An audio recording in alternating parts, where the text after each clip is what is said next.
Okay, so welcome again. If you've just joined us, welcome to this Dharma Day celebration under slightly unusual circumstances.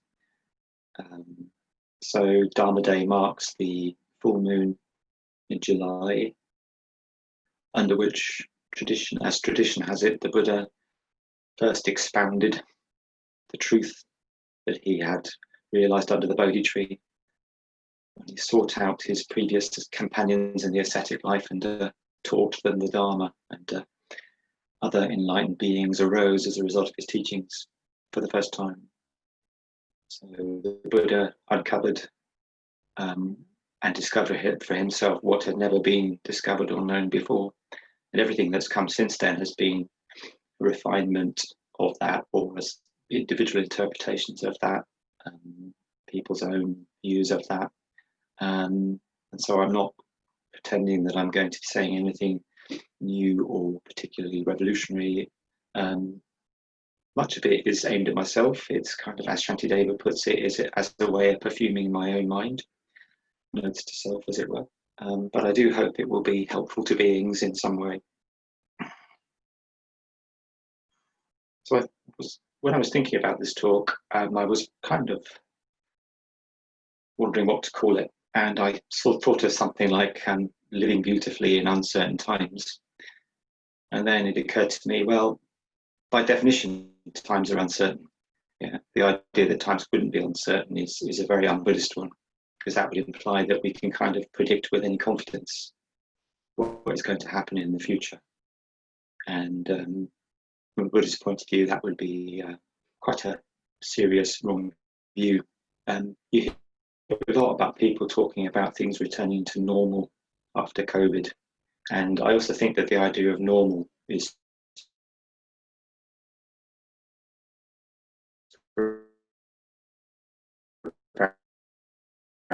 really un-Buddhist. We can all return back to some kind of familiar and comfortable setting for our lives where things are predictable and the things that we've got used to will remain in place predictably. Yeah. But the truth is that for most of us, for all of us here, I'm sure, have known nothing but a relative degree of period of stability since the Second World War, where prosperity has risen, there's been peace, there has been ever greater consumption, ever greater technological advance, ever greater levels of comfort and convenience in our lives. So when something like COVID arises, it can throw a right spanner in the works. But our temptation, what we're tempted to think and feel at that point is that, at some point it will get back to the way it was, to this default setting, to this default normal. But if we know anything about Buddhism at all, we know that things depend entirely upon conditions. And if those conditions change, then everything changes. And I think this is a real potential learning for us, real teaching in reality, as it were. Can you hear me? Pamela's just asking if there are problems with the reception. You are breaking up some of the time. Breaking up. Okay, well, I'll try going onto headphones and see if that helps. Bear with me. And to move things. It's your Wi-Fi signal that seems a bit iffy. It's just one of those teachings, isn't it, about the unreliability of samsara.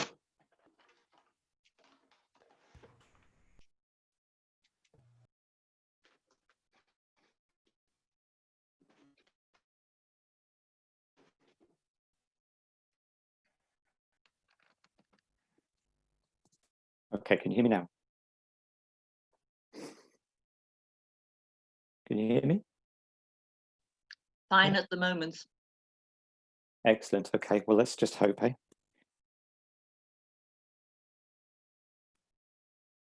Yes, so we live in uncertain times indeed. And this talk is kind of about practicing in uncertain times, but by definition, in terms of what I've just said, it's about practice. It's just about practice, because all times are uncertain. The future is uncertain. We have got no idea what's going to happen. Yeah. As a kind of context, I've recently become very interested in Star Trek, which might sound a bit kind of nerdy or something, but I watched all the episodes of Star Trek Picard, and then I've started viewing the original series of Star Trek and working my way through them. And I think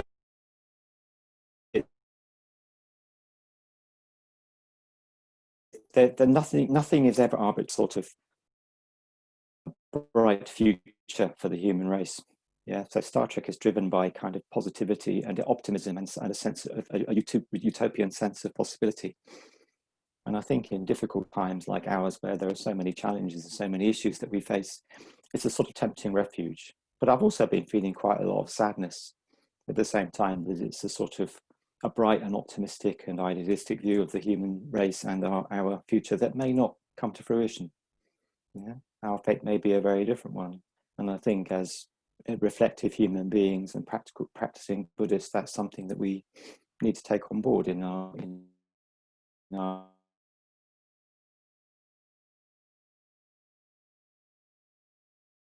daily lives and our practice life.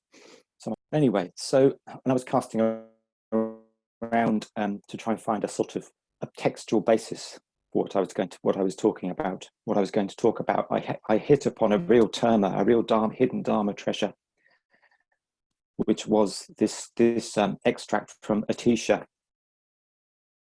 Now, as I've said, Atisha was a 10th century Indian acharya who was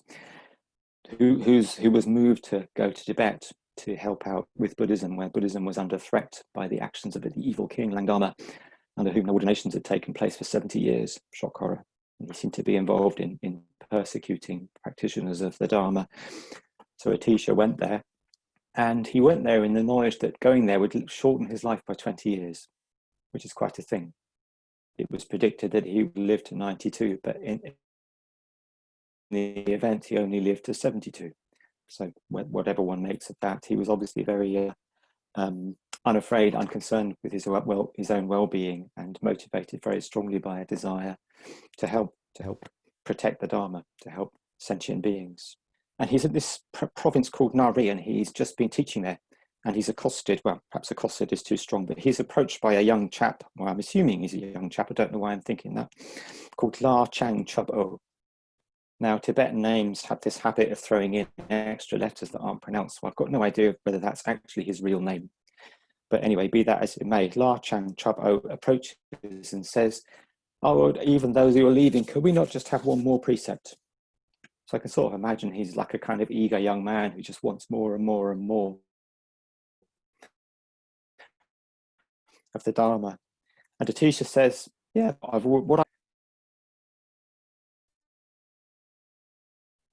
So you can sort of almost imagine it, like there's this eager young thing, and we have some more teachings." And Atisha kind of rolls his eyes and says, "All right then."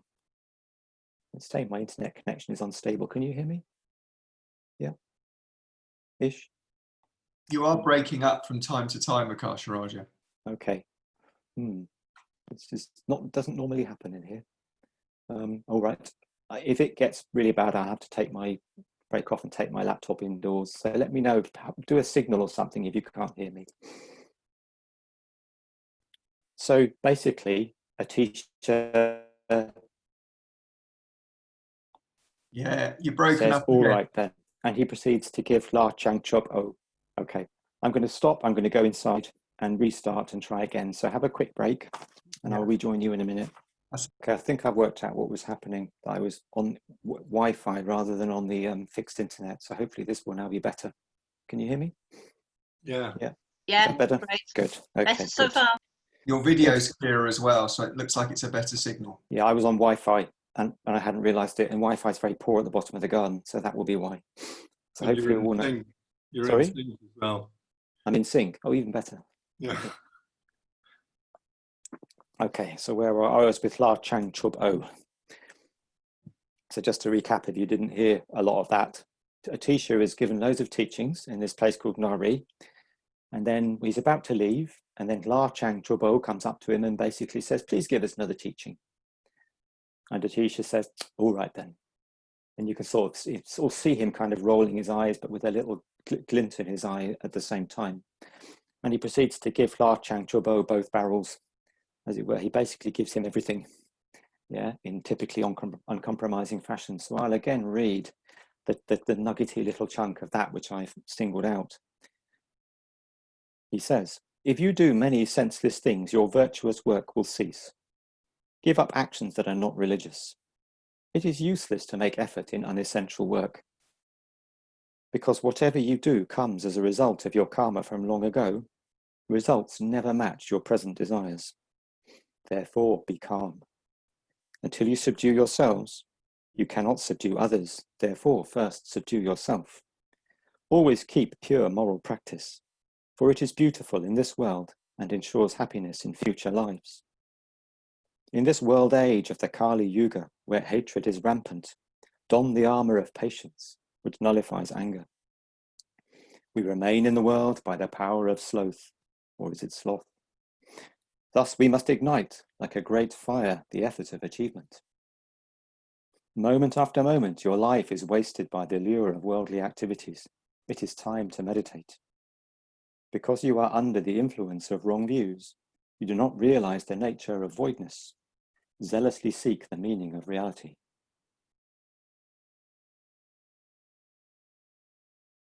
So that's quite a bit. There's quite a lot in there. So I'm going to just go through it kind of line by line and just draw out of it what I've picked out, what seems to be significant for me. Okay, and I'm not going to claim that this is going to be exhaustive or complete. It's just the elements of it that have leapt out for me, just reading this text.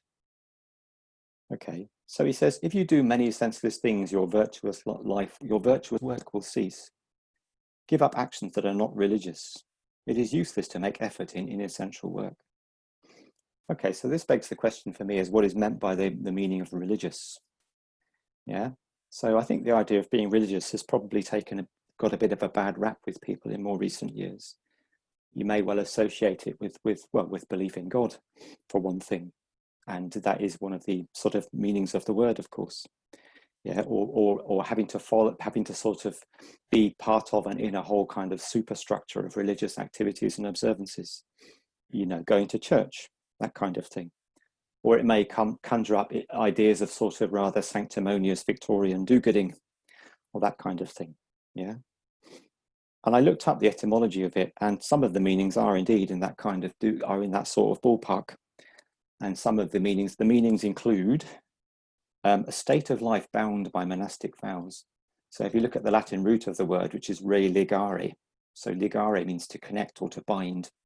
Yeah, so one of the meanings is a state of life that is bound by monastic vows, or conduct indicating a belief in divine power. But it can also mean something, I think, which is much more applicable to the Dharma. Yeah, and actually more broadly in terms of values. So another meaning is respect for what is sacred. Respect for what is sacred. And religare is to reconnect. So you could put those two things together and end up with a meaning which is to reconnect with what is sacred or worthy of devotion. Or you could interpret that as to reconnect with what's of ultimate value. And this is something everybody does. Yeah, I was reflecting. It's not the preserve of sort of religious people alone. All of us have values, and all of us connect with values, and in an attempt to give our lives meaning. Yeah, I remember a few years ago I was going on retreat to Vajraloka, and I was picked up by a taxi driver, and there were a bunch of order members in the back of this taxi driver's cab, and he got talking to us. He realised we were going to the meditation centre, and he said, "Leeds United, that's my religion." And at the time I thought, that's a bit sad. Particularly as it's Leeds United. I mean, he could have chosen a more successful team by which to, on which to base his life. But thinking about it, actually, I think that there is value, there is virtue in that. So a football team isn't just it represents a kind of supra-personal values in as much as the team is above and beyond and sort of more than the sum total of its players and its infrastructure and its stadia and its fans. It's like a kind of larger sort of value, as it were, which has a sort of degree of permanence. So football teams do tend to live longer than people. Yeah. So I could sort of see there was a kind of virtue and value in that. And he may well have been, trying to articulate some kind of idea of community. Yeah. Some kind of idea of sort of solidarity, of common shared purpose, common shared aspiration, which is, pretty praiseworthy actually. So I found myself feeling rather sorry about being dismissive of that as kind of trivial or unimportant. But I think it just goes to show that people do always reach out for things of value. They always seek to connect with things to give their lives meaning. And in this modern world, that manifests in all sorts of ways, of course. Yeah. So reconnecting with what is of ultimate value, I think we could perhaps say in our case. In our case, so those values would be the three jewels of refuge: the Buddha, Dharma, and Sangha. So the Buddha, of course, as the liberated human being, so perfect in conduct, wisdom, and compassion. Human teacher, the fountainhead of our tradition. And the Dharma, as the truth that he discovered and the teachings that he gave us to point us in that direction that can help us to achieve a liberation ourselves. And then the Sangha as the community of enlightened and inspiring practitioners down the ages. Yeah. At least that we can say that. We can say that quite easily, can't we? But of course, as we look into the minutiae of our everyday lives and the way that we live them, the question might just arise for us are those actually the values to which we aspire? Can we honestly put hand on heart and say, yes, I am consistently guided by those values in my life and conduct? So there's an open question I shall leave hanging for you. He goes on to say, it is useful to make effort in inessential work.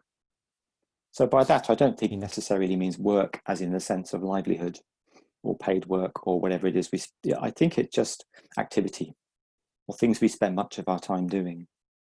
So Atisha is basically saying here that we should just stop acting in ways that do not serve our values, that don't serve the values that we hold most dear. Particularly if we pretend to have ultimate values, like the Buddha, Dharma, and Sangha. So any engagement with anything else that doesn't serve those values is wasted effort. Yeah. And we do put a lot of effort into all sorts of things in our lives, don't we, which are of questionable relationship with the values that we hold most dear. So you shouldn't waste your time on the things that do not serve those values. And that makes a good deal of sense in a way, because we don't know how long we've got. Yeah. We don't know how long we have individually, how many good years we have left to us. And we don't know how long we have as a species, yeah, to make progress towards those values. So it's an uncompromising teaching, but one that is really based in how things are, in the real nature of life in this unpredictable planet in these uncertain times. But this teaching requires us to look closely at our lives and to look at how we spend our time.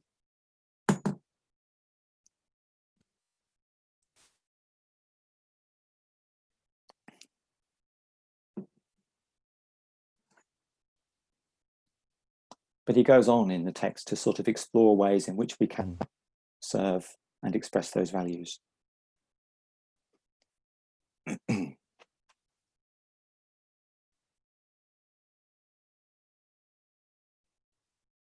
All right, this is a bit out. I'll go back to this bit. I was tempted to leave this bit out anyway because I didn't fully understand it. But I think to do honour to the text, I will include it. So we'll roll back a little way. And he also says, because whatever you do comes as a result of your karma from long ago.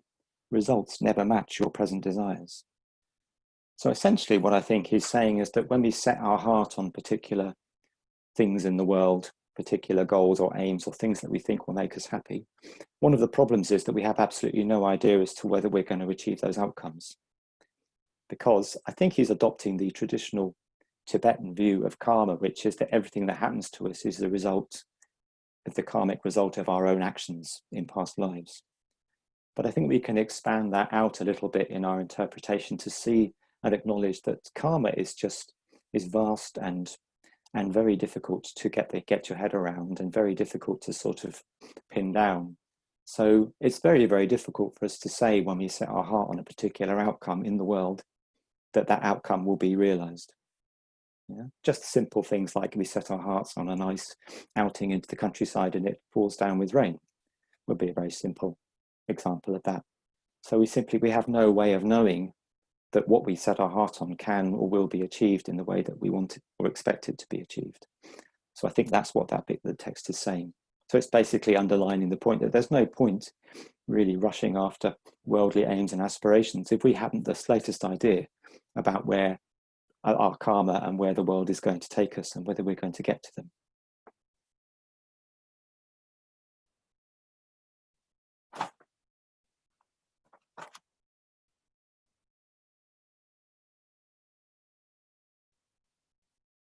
But then what he says next is interesting. He says, therefore be calm.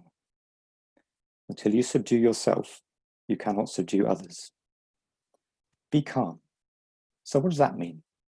I suspect he's not telling us to sort of sit down and chill out and relax, although that might be part of it. I think what he's talking about here is shamatha.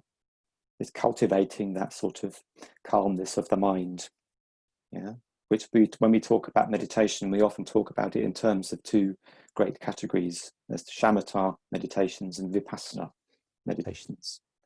So the vipassana meditation being more concerned more directly with realizations about the nature of reality, whereas shamatha meditations is to do with the development of calm, of mental clarity, of emotional positivity. And I think that's what he's thinking about, he's talking about here. So before we go on, if we want to really kind of move towards our values and move towards the Buddha, Dharma and Sangha, we first of all need to clear our minds. Yeah, he says, until you subdue yourself, you cannot subdue others. So be calm, samatha. Yeah, and the Dhammapada tells us, though one should conquer in battle thousands upon thousands of men, yet he who conquers himself is truly the greatest in battle. Yeah. So the Buddha uses quite a lot of kind of martial warrior-like imagery like this. Yeah, because he was from the warrior caste. It was the sort of environment in which he had been steeped. Yeah. And it sounds a little bit violent. And I think we have to be careful here. You might gain the impression from this kind of language that you have to sort of force yourself into the mold of the spiritual life. Yeah, you have to kind of force your minds to be still. So conquering yourself involves an act of will. Yeah, and I think we can find that in meditation, that we can approach meditation with a sort of degree of willfulness, trying to clear our mind of thoughts and bend the mind to our will. And as we probably know from experience, this doesn't tend to work for very long. Yeah, the mind will not be bent. It will not be subjected to willpower alone in that way. Yeah, so we're not talking about willful suppression of the mind, mental activity. I think what we're talking about subduing here is the hindrances. Yeah. So the hindrances, which we often talk about being the hindrances to meditation. So craving, aversion, restlessness and anxiety, doubt and indecision, and the other one which I've forgotten, but there are 5. Patrick, help me. Which one have I missed?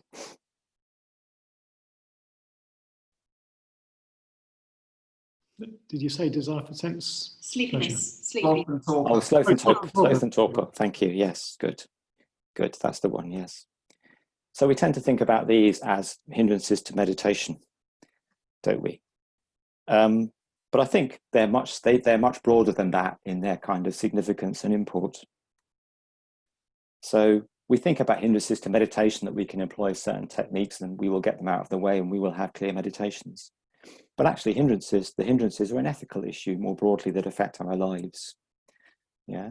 So desire for sense experience, so craving, aversion and ill will. Yeah, obviously, we know when we go around our daily lives, we will be subject to these and, frequently are. Yeah, so the hindrances are not something just to be tackled and thought of in terms of meditation, but they are hindrances to happiness in life, if you like, hindrances to practice, hindrances to clarity.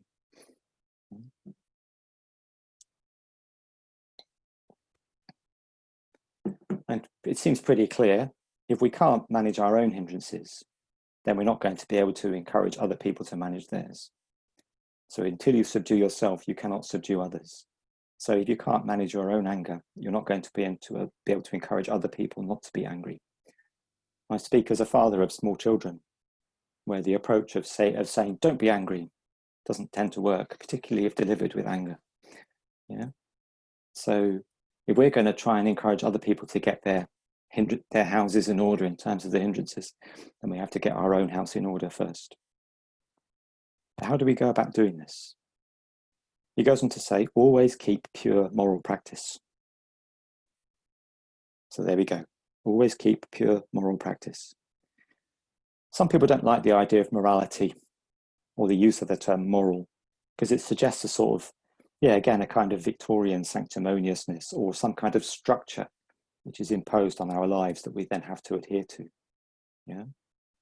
And the idea of like the sort of whited sepulchre from the Gospels might come to mind, that one might appear to be outwardly virtuous and moral, but inside to be sort of seething with immorality, with all sorts of unskillful mental states. Yeah. But the Buddhist word for this, as we all know, is shila. Yeah. And I looked this up actually, because I've kind of taken for granted that I knew what shila meant, what ethics meant. And I came across an interesting triad, which I'm just going to tell you about. And there's three. There's a categorization called the Tri Shila, which I found when I was Googling, and it talks about the three virtues of meritorious virtue, the virtue of holding to wholesome deeds, and the virtue of seeking the welfare of beings.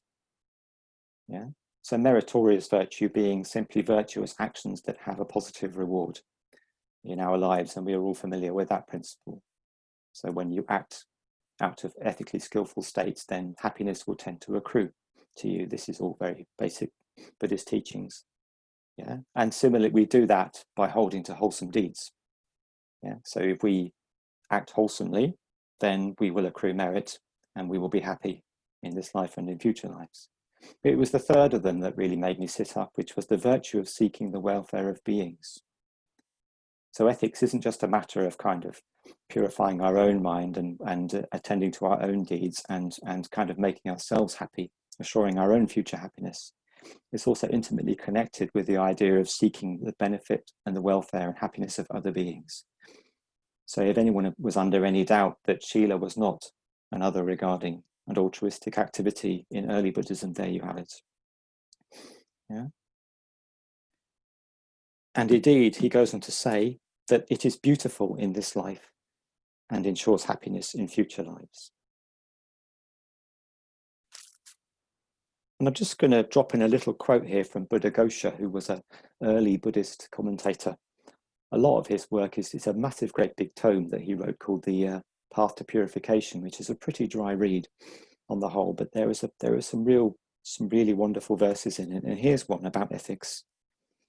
And he says, "Shine as they may, there are no kings adorned with jewelry and pearls that shine as does a man restrained, adorned with virtue's ornament.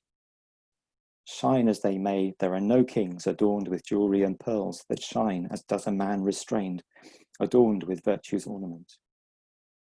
So for me, the takeaway from this is not only as an ethical person upright, sort of moral, an example of probity, but an ethical person is also beautiful, radiant, yeah, shining as adorned with virtue's ornament. And where does that beauty come from? So the very first verses of the Dhammapada, of course, remind us that all actions arise, all states arise from the mind.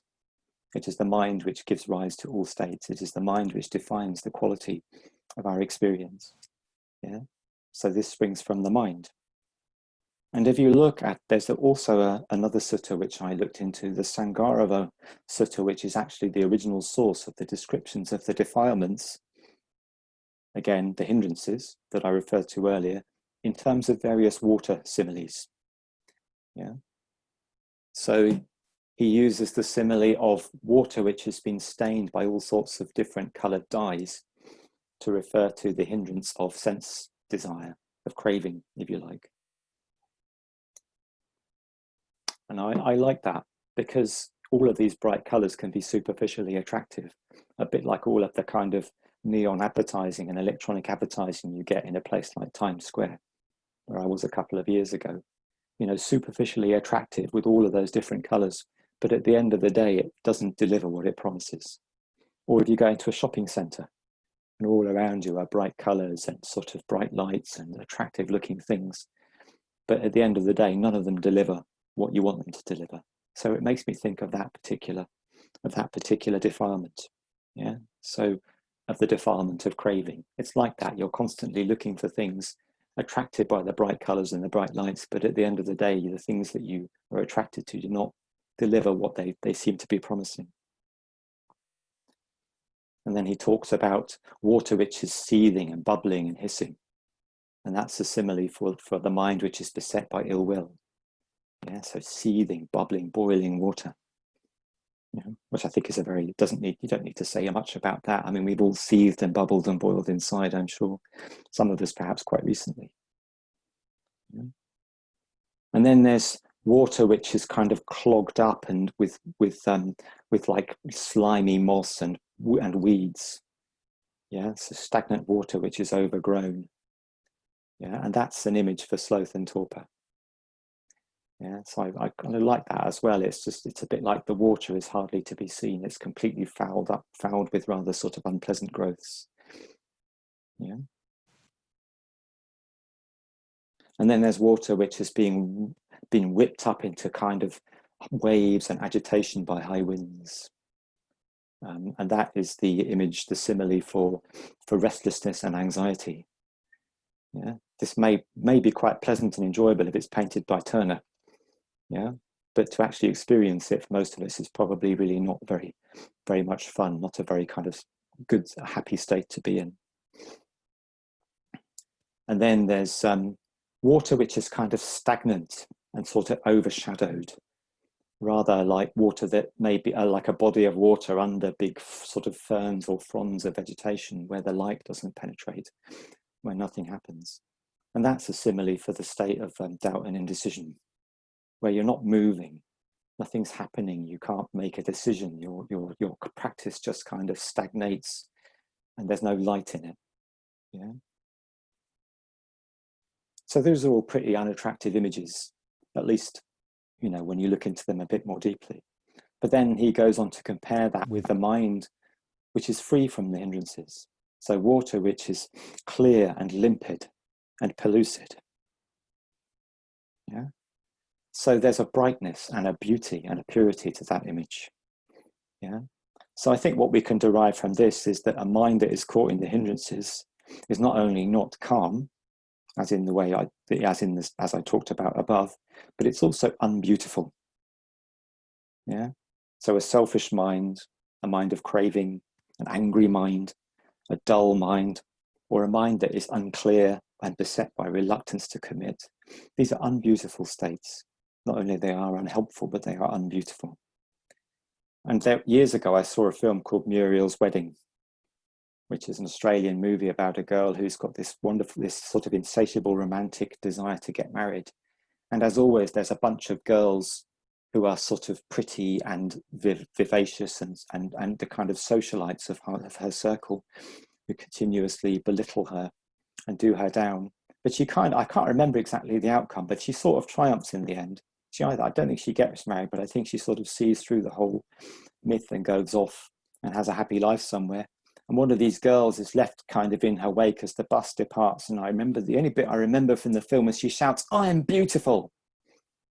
And at that moment, she looks like a pig, with apologies to pigs. Yeah, you know what I mean. It's a bit like, for all of her kind of superficial attractiveness, the ugliness of her mind has served to make her actively ugly, so unbeautiful in the world. Yeah, so a beautiful mind is a mind that is free of the hindrances. And how often do we think in these terms? I think there's quite a useful way of looking at our lives. So we might think about ourselves as being caught up in hindrances, you know, as not being able to concentrate in meditation and all that kind of thing. But perhaps we should think more in terms of the beauty of our minds. How beautiful are our minds? What are our minds like when they are beautiful? Yeah? What are they like when they're unbeautiful? How can we encourage our minds to become more beautiful? And I think, you know, no one would dispute that a beautiful mind gives rise to beautiful actions. So recall the positive precepts that Bhante Sangharakshita composed for us. Yeah. So kindness is beautiful. Generosity is beautiful. Stillness, simplicity, and contentment are beautiful. Truthful, kindly, helpful, and harmonious speech are beautiful. And mindfulness is beautiful. Yeah.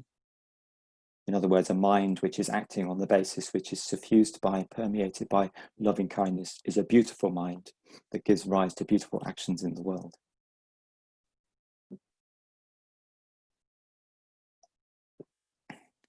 And I think there's a bigger dimension to this. There's like almost as it were a social and environmental dimension to this idea of beauty. Yeah. So how do we live beautifully with regard to the world? Now, the image that came to mind when I was thinking about this was that of Marley's ghost.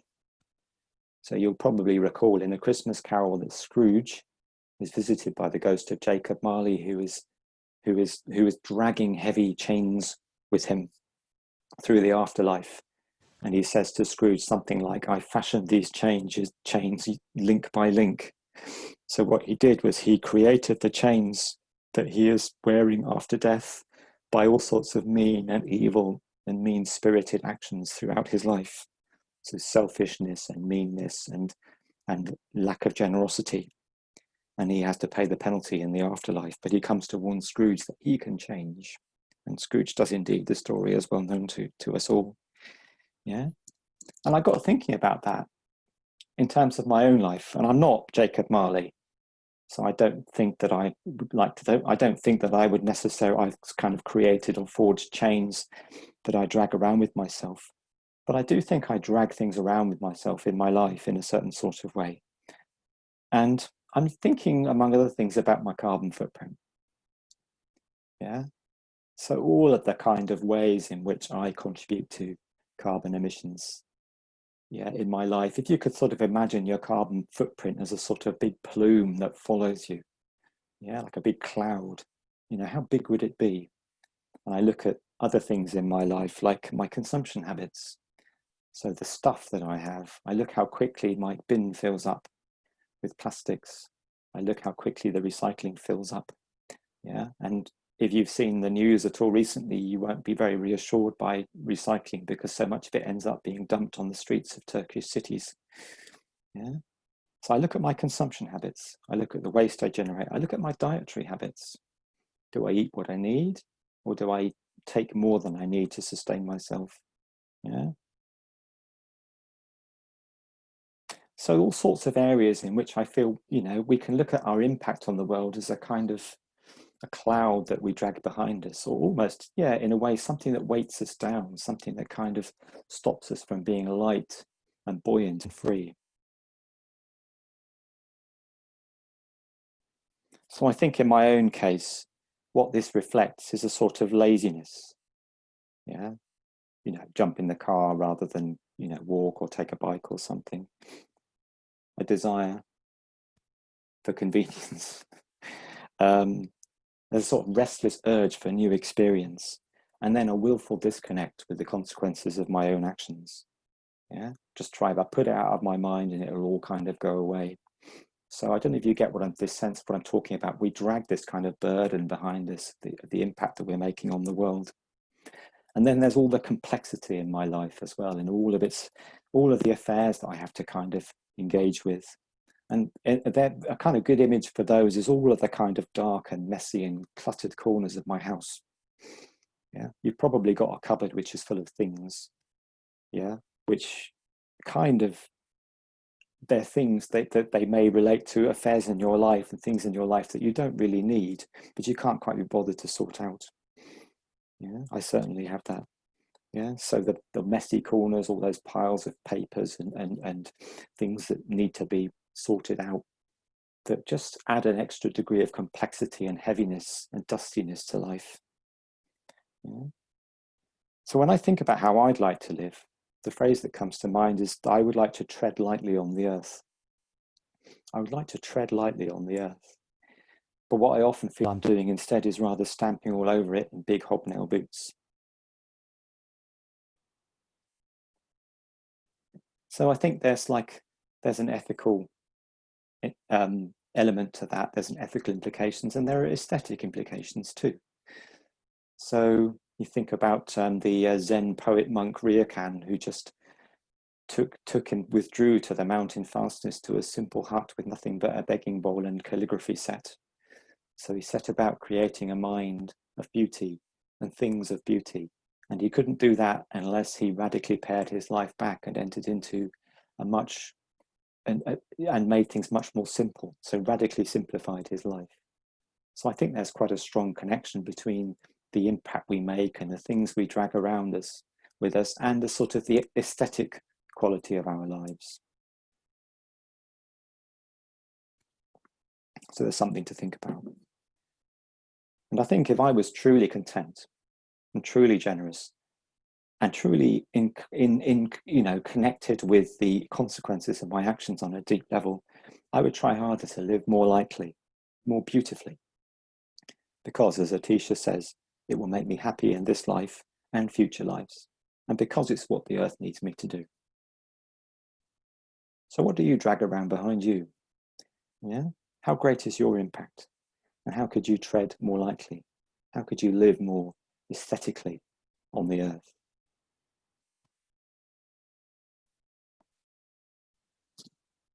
Okay, I have to get on here. So he goes on. In this world age of the Kali Yuga, where hatred is rampant, don the armor of patience, which nullifies anger. So the Kali Yuga refers to the great sort of stage of involution in the universe, in the cosmos, where things start to kind of move towards their destruction. Yeah, so you have the stage is the great age where the universe comes into being, and an age when it is sustained, and the age when it starts to move towards its end, and that's the Kali Yuga. And you have to admit that sometimes the world has a distinctly Kali Yuga feel to it.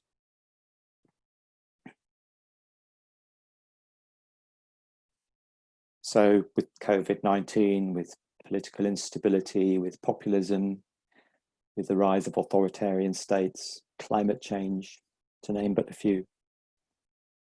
So we do really feel sometimes though it's a bit like the end of days, or one can feel that way.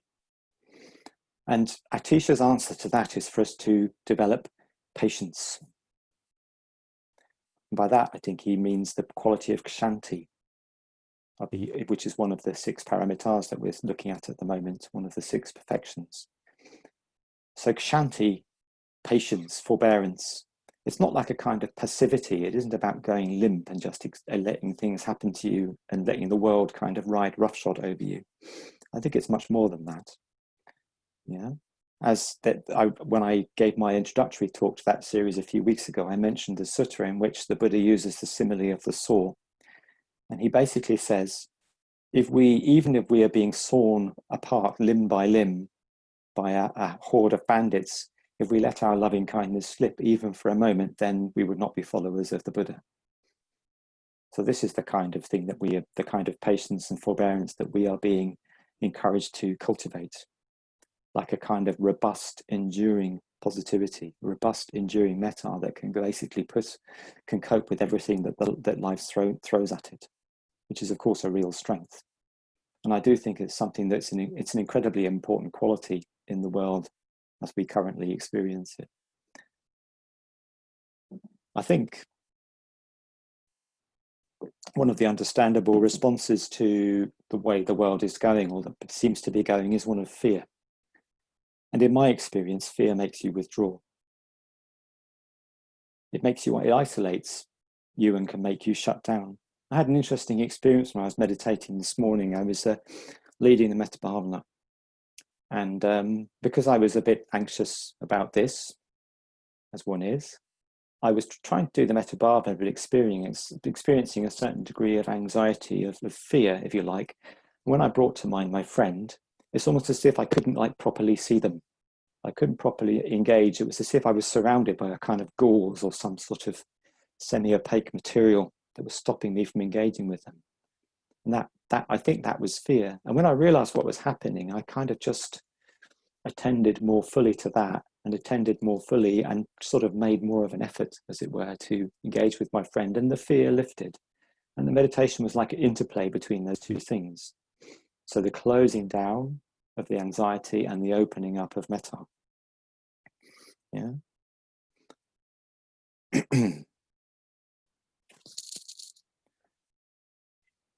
So I think in a way there is another challenge, isn't it?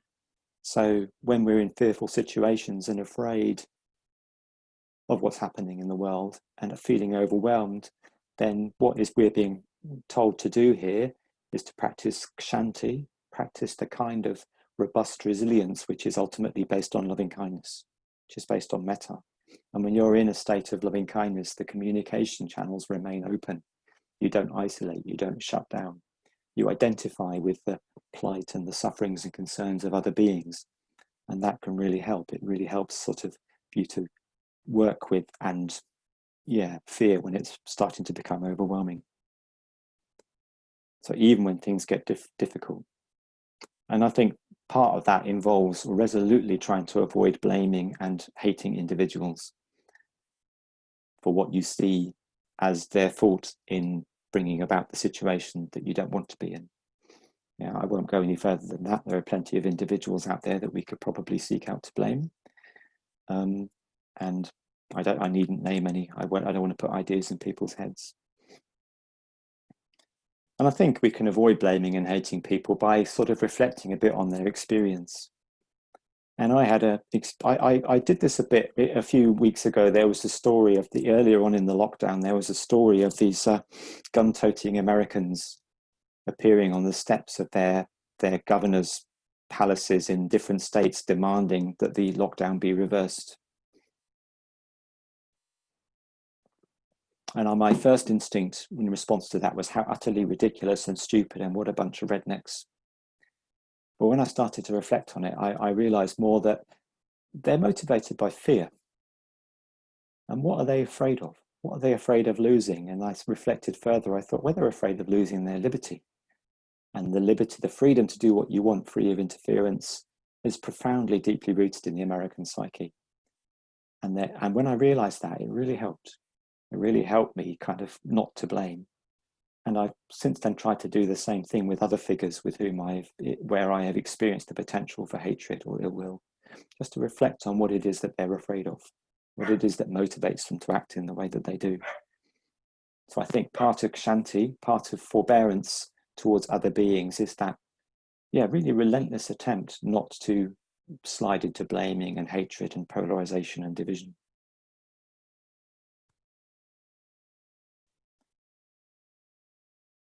We remain in the world by the power of sloth. I think it's probably sloth. Thus we must ignite like a great fire the effort of achievement.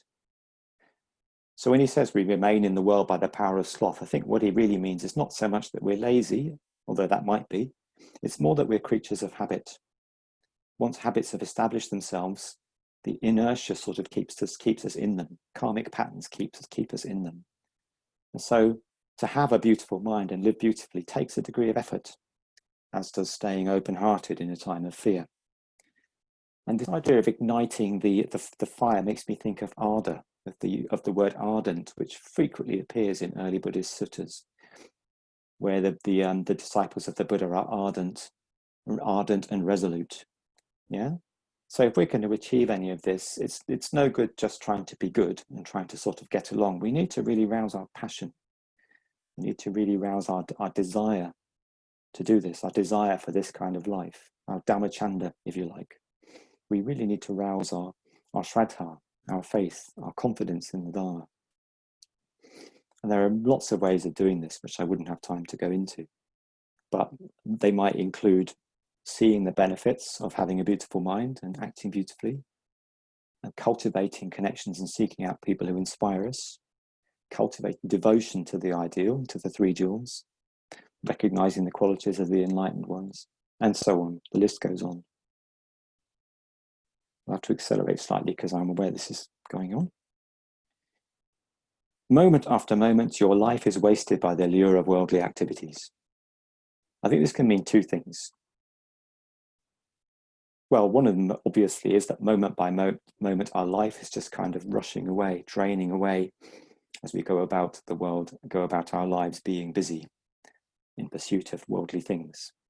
Yeah. So life is just trickling between our fingers as we go on. But I think another meaning is that we are confronted with choices moment by moment about what we do with our lives, about how we choose to act. So almost every moment, throws up a choice as to how we behave and what choices we make. We can either choose to go about the pursuit of the worldly, the lower pursuits, if you like, or we can choose to turn towards the three jewels. We can choose to turn towards our values, the things we hold in the highest, with the highest value. Yeah. So these are choices which come up all the time. So simply in a choice where we can decide either to do something skillful or to do something unskillful. And we have those sorts of choices many, many times a day. And I remember the talk I gave again at the beginning of the Paramitas series, where I sort of, part of me kind of feels you can bargain with reality. You can bargain with karma. You can sort of let yourself off the hook every now and again. So I've been good today. Can I have an extra biscuit, or can I watch that DVD box set until 2 in the morning and then feel really tired the following morning? Yeah, we have choices like that all the time.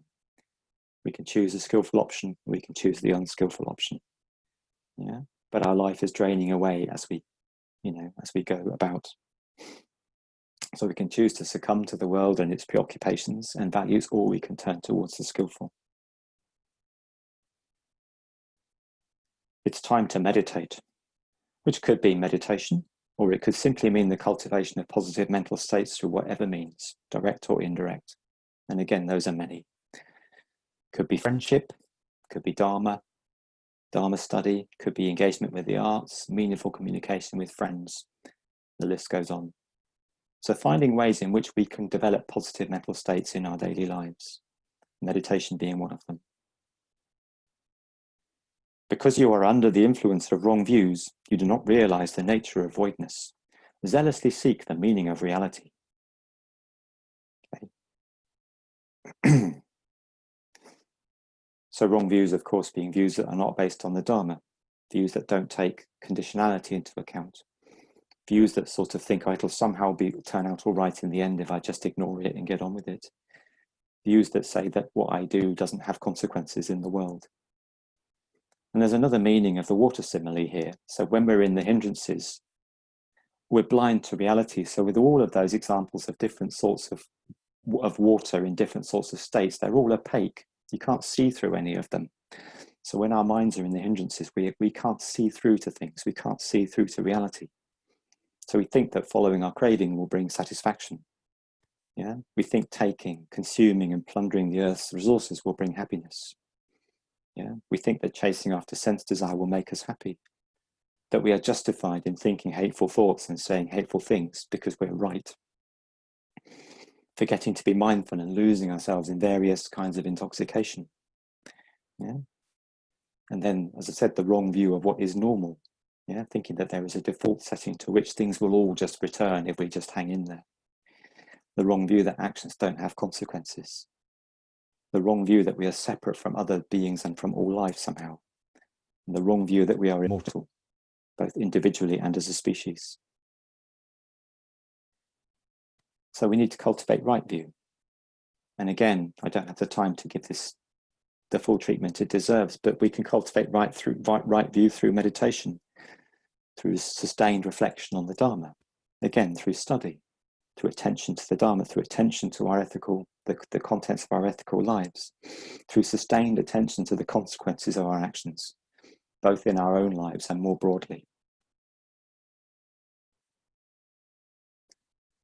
So what we need to do instead is live beautifully. We need to cultivate beauty of mind and action through skillful conduct and working on our minds through meditation and other means. We need to cultivate shanti, resilience through the practice of metta and empathy in place of hatred and division. And to do that, we need to arouse ardor for the Dharma life, because it's hard work. It won't just happen unless we do something to bring it about. And we need to cultivate right view, right understanding of the true nature of reality. So we're not going to have time to go into groups, unfortunately, which is a shame. But I'm just going to leave you with that question, that open question to take into your day with you. So what can you change in your life to live more beautifully?